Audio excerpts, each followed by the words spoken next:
So David Long's teammates, Ben Nikolich and John Rosum. We have on one side. Now, you know things are really extreme in Modern when Ben Nikolich isn't playing Celestial Colonnade. Oh, yeah. Well, honestly, what is a Hogak if not two Celestial Colonnades stapled together? So he is on the Modern seat, though. He's still going to play that format. Just think of it. Celestial Colonnade, free. Hogak, free. It's like 12 mana versus... it's 12 mana to activate 2 Colonnades, and it's... Right? It's no mana for Hogak. No mana it for says Hogak. on the card, you cannot spend mana to cast Hogak. That's rules text, Matthias. On Rosum's side, we have Bant Ramp. Now, remember, that is not Bant Scapeshift. That's the Ramp deck. Big fan of this Ramp deck on the weekend. All right, so we'll be starting then on Legacy. Dave Long on the play with Mox Diamond. Now, if you're looking at Golgari Depths, there's been some evolution here. You can even see it in his scribblings. Originally, the 4 Dark Confidants have been scribbled out and replaced by 4 Elvish Reclaimers in the list. So that's an evolution of the deck. We've seen some players go as far as to play 4 Hogak in the list, which Dave is not doing this weekend. Correct. And the idea there is you just want to give yourself this extra layer of play that isn't as weak to Wrenn and 6. Well, one way, if you're playing as a land-based strategy, how's this from Alex? Turn 1, Ancient Tomb, Simian Spirit Guide, Blood Moon. Well, that's the plan. This is your deck. This is what it does. So you mentioned before that actually Dave has some play. If he has a Dark Depths in his hand, he can actually abuse this Blood Moon. Right, and him having a Mox Diamond means that he's not necessarily going to be knocked off colored mana here either. Right. It would take something like a Karn the Great Creator from Alex Hahn to actually stop Long from getting to, just get locked out of the game here. See, in response to the Blood Moon, Wasteland takes care of Ancient Tomb, both players without lands. But yeah, so you mentioned if he plays a Dark Depths here, it will have 0 ice counters, and then once that's in play, if he has one of his 3 main deck Abrupt Decays and destroys the Blood Moon, he will immediately get a 20/20. Yeah, it's just good math. Just good I magic. like the strategy. Look, if you'll notice, Alex Hahn, less than 20 life. Less than 20? Ooh. Mono red, not going to gain life. I like it. Now, the question is, does Alex have 20 cards in his hand? Because he does have 2 copies of Ensnaring Bridge that could shut that plan off. Yeah, and that's so much of why that this mono red prison deck is good right now. A lot of decks are being greedier with their mana because of cards like Wrenn and 6 just allow them to recur their fetch lands and so on. But that's just so much harder to do now. See a mountain from Alex and a pass. And here's where that Mox Diamond comes into play. David's land for the turn was Thespian Stage. But because he has Mox Diamond, he still has green mana available, which he can crop rotate it. Interestingly enough, he could have gone for Dark Depths here, but he goes for a basic Swamp. Right, and the big reason to grab your basic instead of a Dark Depths is you have more copies of Dark Depths than you do basics in the deck. So this is just him trying to go ahead and lock up that Abrupt Decay mana before doing anything else. Yeah, you're actually right. 1 Swamp, 1 Forest, 4 Dark Depths. Exactly. This is one of the ways that Long can kind of get out from under the Blood Moon a little bit. Without one of these quick Goblin Rabblemaster starts from the Mono Red Prison deck, it's going to take Alex a little bit to actually kill David, which means that Long kind of just take his time for now. Now, when we look at threats here... Uh-oh. Oh, wow. We see...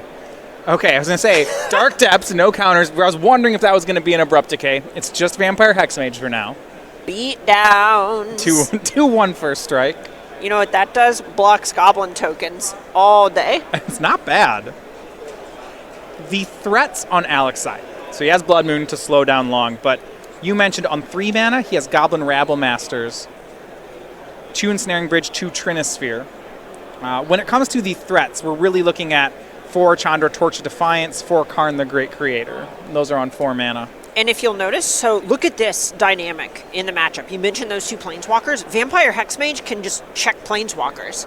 So that's going to make it harder for Han to win. Sylvan Safekeeper from David. That will protect Merit Lage if it ever does show up. And we see a draw from Alex was Chalice of the Void. That one not going to have too much play anymore as David's cards are already on the table. Yeah, at this point, he's probably just going to end up deploying it on 1 to try and turn off future crop rotations, but he needs to find some sort of action to just check the creatures on the battlefield. His life total is a very real number in this case. And Chalice of the Void is on 1. Now, in a pinch, David can use the Vampire Hexmage to reset that Chalice, put it on 0. Hey, that's a 2-mana kill spell.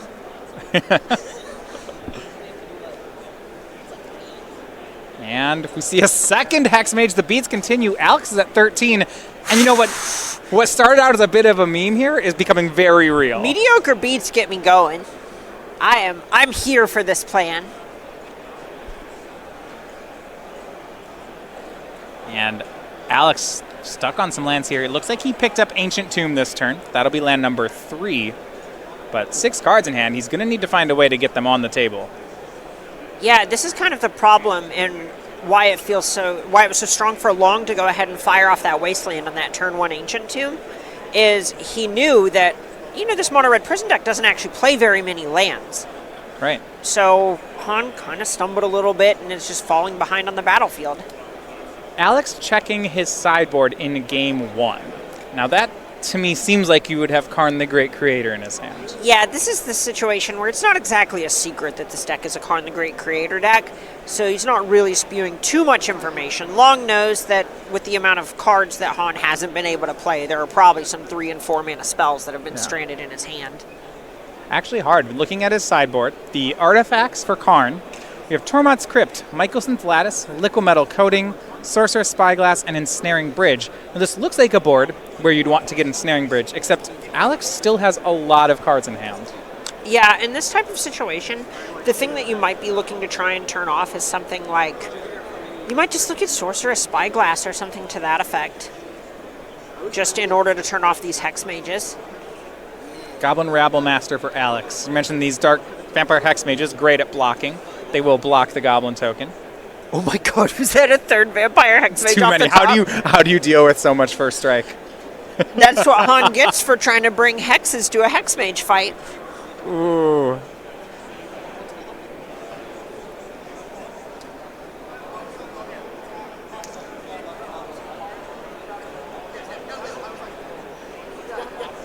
I'm looking at sweepers for Alex. Bit hard to come by. At 6 mana, Chandra the Awakened Inferno is in his deck, but that's a ways off. Yeah, with this Blood Moon on the battlefield, there isn't actually any form of soul land that's these double mana producing lands that Han can draw to.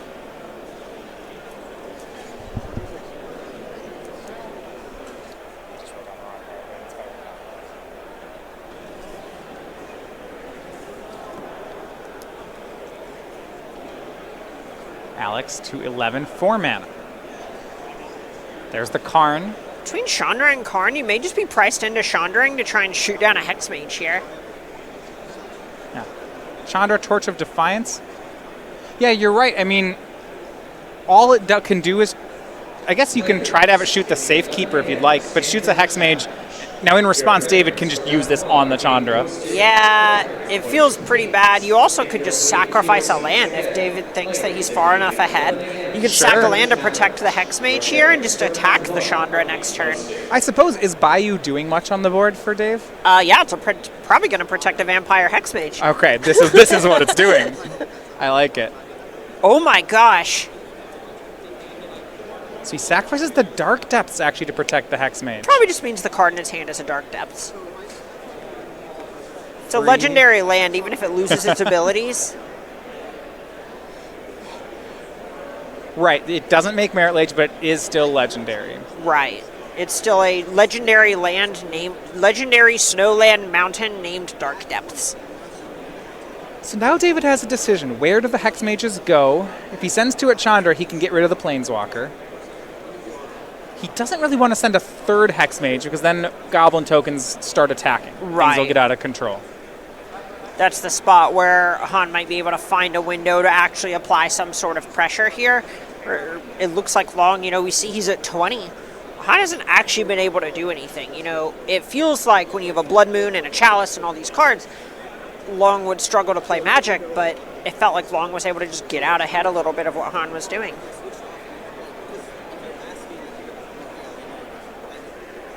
3 Hex Mages. It's like all of them on the attack. Dave might just want to race here. Has to decide where they're going. Oh, this could be really bad if all of these were to go upstairs and then Han just takes it, rolls up the Chandra, Torch of Defiance for mana, and then had a big Chandra, Awaken Inferno to sweep everything away. And that could just be disastrous. We saw a swing. It looks like it's all upstairs, and Alex blocked with the Rabble Master. I think the only way that plan makes sense is if exactly what you just mentioned, right? Because Chandra does 3 to all non-elementals. So that tells me that this Rabble Master is as good as dead. Oh, it is time. Yeah, Chandra, Awakened Inferno, the 6-mana Planeswalker. Oh my gosh. Sure, the Hex Mages might take the Planeswalkers with them, but... Yeah, here is 6-mana Chandra. Oh my gosh. Long's going to read it, but that's going to clean up the board. I'm going to guess creatures that start with Vampire and Sylvan are not elementals. No, they are. They are not. They are not. Appreciate that double check. Yeah. Vampire Shaman. As a matter of fact, Dave, Sylvan Safekeeper will not save your creatures from this. So, Awaken Inferno gone. Torch of Defiance gone. Do you knock down the Chalice while you're at it? That one's tough. Yeah. Probably. Yeah. Yeah, get it out of there. Love it.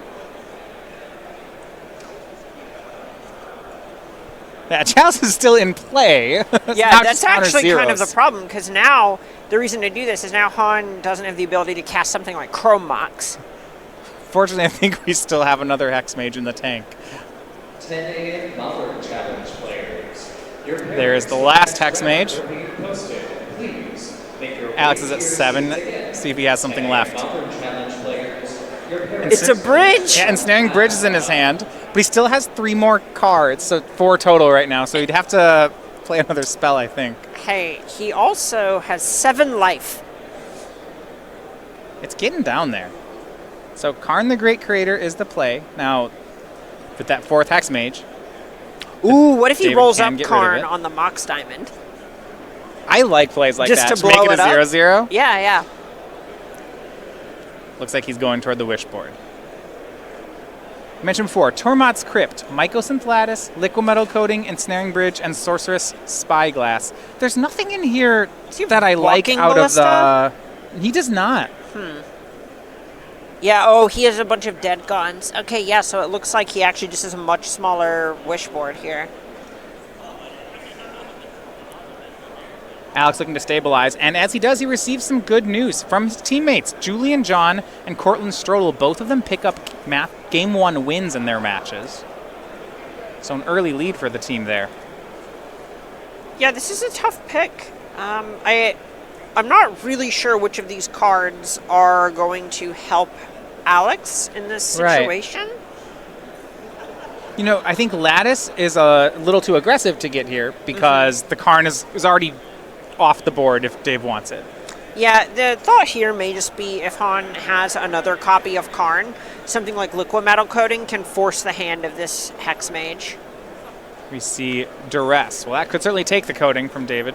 We see Simian Spirit Guide, Ensnaring Bridge, Liquid Metal Coating, and Chalice of the Void. Feels like a pretty clear Ensnaring Bridge here. Okay, so if he doesn't take the bridge, then there's actually the line next turn where Han plays Chalice for 0 and just lets it get countered, and then pitches the Simian Spirit Guide to go down to 1 card in hand. Yeah, once the bridge is on the board, I think the game becomes a lot more difficult for Dave, and because of that, it feels like he has to duress it. Right, and you know, this is part of the reason that I kind of wish we had seen the roll-up with the Karn last turn on this Mox Diamond, because it would have made it so much harder for Long to play something like Abrupt Decay to get out from under the Ensnaring Bridge. Of course, he didn't know this duress was coming. Right. But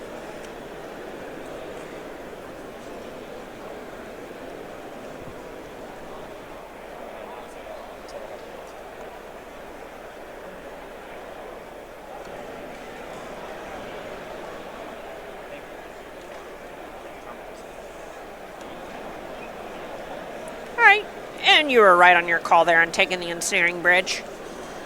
A swing in at Karn, actually at Alex.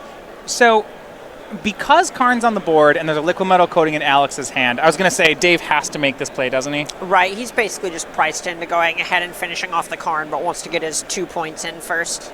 Right. If he doesn't, otherwise Karn just, well, I guess next turn it pluses on the Mox Diamond and then starts plussing on his lands. Right. Okay.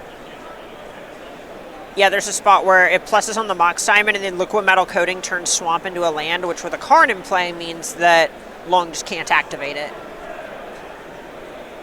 We do see the draw for Alex, both players know as the draw, is Seasoned Pyromancer.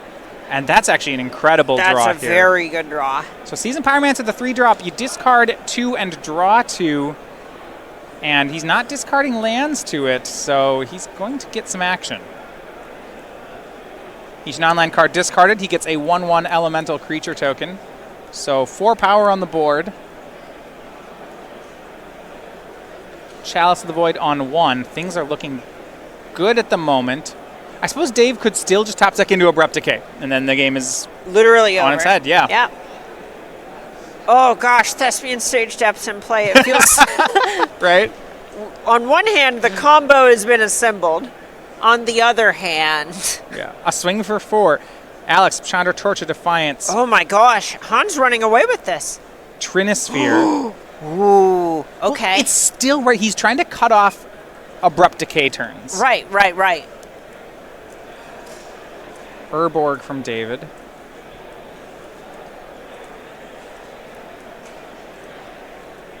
Down to 16. Chandra plus top card is a mountain. That's 2 more, Dave to 14. Swings down to 10 on the turn. Alex trying to see if there's any way he can find another turn off the clock. Right now, 2 attacks will do it. Oh, yeah. Honestly, because he needs to attack with Dark Depths and Chandras are able to shock through a blocker, it's hard to say if it would even be good enough if he were to draw it next turn. Let's see. So we have David 10, and this would be down to 4. Yeah, I think you're right that even with the blocker, he takes exactly 10. Oh, and how about that? Karn's good here. Does that lock things out? That's Cast tough. His sideboard's a little bit anemic, but it means that this Mox Diamond no longer taps for mana. You're right. So there's no way to cast an Abrupt Decay even if Dave draws it. Correct. And with 4 Hex Mages in the graveyard, Dave can't actually get rid of the Karn. I think this is good enough. Yeah, I agree. I think Han has really pulled this out. Here's a swing for 4. And Alex can even cast the bridge, right? Because between Chandra will finish the game either with an emblem or with pluses very quickly. Correct. 3 mana for Duress. Dave just wants some information. And not going to get it because that cost 1, so Chalice of the Void countered it. So Ding, Dave got the information Dave got is that Alex remembers his triggers. Look, you gotta keep him honest. Clean sweep round 1 for the team of Alex, Han, Julian John, and Cortland Strodl. Some interesting ones. Julian John, a month ago in the Philadelphia Open, actually teamed with David Long, with both the Long brothers, made it all the way to the win and in rounds. They find themselves on opposite sides of the table this weekend. Not the only former teammate playing against John this weekend either, with Rosum getting an open victory in Dallas last year in a team event sitting next to Julian John. Yeah, Julian John, John Rosum, Kevin King, their third. Yes. It was King John Rosum, the team. Rosum was a huge fan of the team name. How could you not be, really? It's not often you just get your own name in the team's last names. Oh, yeah, absolutely. Like, do you think there's someone out there named, like, Han John Strodl? That'd be a harder one to find. We will look at some sideboards of the players. So Dave Long, down a game, he has Surgical Extraction, Hymn to Turok, Pithing Needle, Plague Engineer. He has the 4th Abrupt Decay. An Assassin's Trophy is kind of a 5th Abrupt Decay. Right. Dryad Arbor, Duress, that would be his 4th copy. Caracas, and then a 2nd Sylvan Safekeeper. Now, correct me if I'm wrong here, it felt like the story of that game was Blood Moon. Yeah. Without that, I think David will manage to get the game. So because of that, there's a lot of cards here that can play against Blood Moon. How many of them does he want? All of them. Okay, basically. You want to be looking into things that can check a Blood Moon as quickly as possible You can even run into situations where you end up winning a little bit ahead of schedule depending on how your draw shapes up, just because this Blood Moon can remove the need for something like Thespian Stage for you to even combo. And so Abrupt Decay, Assassin's Trophy, Duress. Do you Hymn to Turok against a mono red deck? That one's a little bit closer. It depends how many cards Long wants to be cutting from his deck. Him's going to be particularly attractive when you're on the play, just because if you're able to have one of your Mox Diamond draws, for example. The mono red Prison deck does need a good number of resources to actually do its thing, and does mulligan fairly aggressively to try to get these turn 1 Blood Moon, turn 1 Trinisphere types of starts. And when you factor your opponent's going to be on a lower resource count in a deck that needs specific resources, Him's going to shine. So, sideboard on Alex's. Those 5 cards at the bottom here, we mentioned that's his wish board for Karn the Great Creator. So really, the cards he looked at are Leyline of the Void, Thought-Knot Seer, and Dead Gone. Of those, each of them feels like they have their own target. Dead Gone is likely the one here. Yeah, Dead Gone's pretty nice. It does have the ability to unsummon a Merit Lage, which is basically why people play that card in the format, is specifically to check the 20/20 Flying Indestructible token. Yeah. Red having problems with that sort of card otherwise. Exactly, and there's also the point where you could even, say, blow up a Vampire Hexmage before you play your Planeswalker. You know, it's really a versatile card here. I mean, when your opponent has 4 Vampire Hex Mages in play. Right, and you know, the other thing that it does do against the version of the deck that Long has brought to the table is it checks Elvish Reclaimer in the earlier stages of the game. So it's a card that is just going to play a good number of roles in the matchup for Han. Yeah, I'm hoping we get to see some Elvish Reclaimer this weekend, or maybe this next game. It's one of the innovations for the Golgari Depths deck, and I'd like to see how it plays out. Yeah, exactly. And things like Seasoned Pyromancer, maybe even Fiery Confluence, are going to be a little bit weaker in this particular matchup. So there's a strong chance we see those come out where Han just doesn't want them in his deck anymore. So the weekly sale at Star City Games, if you have a chance to check it out right now, we have discounts on the Magic supplies going on. So this is starcitygames.com/sale. We'll be doing this all weekend, so make sure you check it out during the Richmond Open. Look how tough Vampire Night Fox is. He's just doing his best. He's brooding. Just wants you to know how tough he is. Kind of reminds me of like that pose from like Batman comics, you know, where he just kind of would look over the city. Just, yeah. Oh, yeah. The difference is like, I'm pretty sure Vampire Night Fox is, it's way less intimidating when it's like, I am the knight! He tries to not talk. Yeah. Oh, yeah. Really.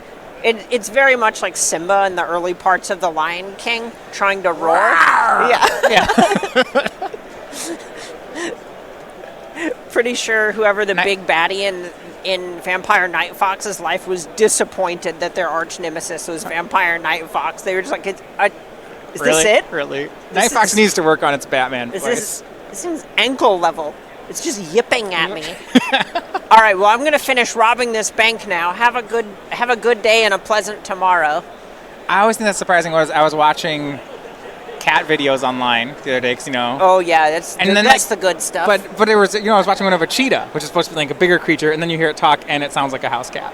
It's like this giant, yes. Yeah, it's like, you know, you expect this kind of lion or tiger sound, and it's like, meow. It's like, wait, really? It's like, you are fast, but not intimidating. Looks like we may have had some sort of card error, so the hands are being revealed.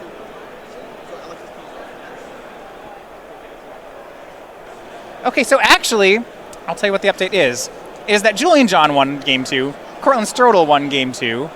We have a 5-0, a clean sweep for Han, John, and Strodl. So rather than starting the game, Alex and Dave showed their opening hands and said, well, I wonder who would have won. That's kind of how the mono red prison deck kind of works sometimes, which is both good and bad.